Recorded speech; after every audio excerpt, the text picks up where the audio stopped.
And this would include my 9th point, empowering grace. Paul speaks of this, and to me, this is a source of great hope. I don't know about you. I've got more to do than I can do. And the question is, how am I going to do it?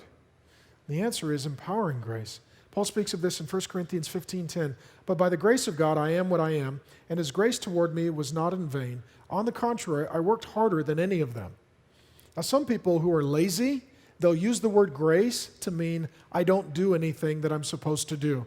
But God's gracious and I trust him. No, you're wicked. God's grace doesn't just make up the difference.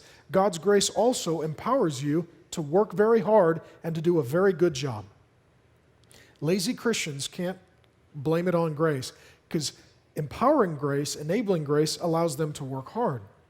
He says, I worked harder than any of them, though it was not I, but the grace of God that was with me. And in Hebrews 10:29, he speaks of the Spirit of grace.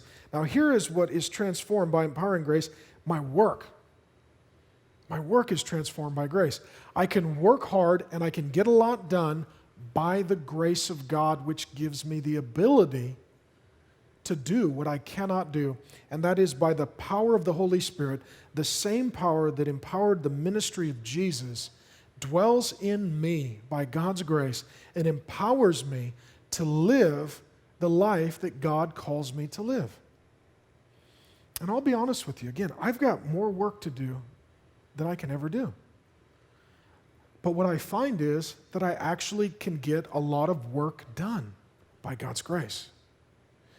This week, I researched and wrote Wednesday, Thursday, and Friday 150 pages for a book.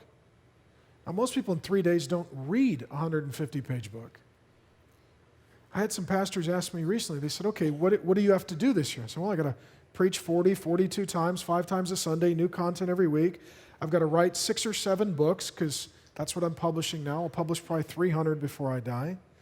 I've got to preach in Dallas. I've got to preach in New York. I've got to preach in Chicago. I got to preach in North Carolina. I got to preach in, where am I going? I'm going to Australia. I got to preach in London. I got to preach in Ohio. I got to go back to Chicago. I've got a wife. I got 5 kids. I've got a church that's growing. We got 100 churches in our network. You know, I said, how do you do that? And I said, look, I don't know. I don't know. But it all gets done. That's what I can tell you. Now, I couldn't chart and graph it for you. For those of you who are neatniks, I couldn't tell you. And if I wrote a book on it, it would be 1 Corinthians 15:10. That would be my whole book. It'd be a very short book, but it'd be the only one that didn't lie. And it would say, I worked really hard, and I got more done than I can do by the grace of God. That's it. The grace of God allows me to do things that I can't do. I can't. I feel like the little boy who came to Jesus and looked around and saw maybe 10,000 or more people and handed him a sack lunch and said, well, here you go. I hope this helps. And then Jesus fed like 10, 15, 20,000 people. And I'm sure after that, everybody came up to the kid and said, would you like to write a book on how to be productive? And the little boy said, it'd be a short book. It would say, I gave Jesus my lunch.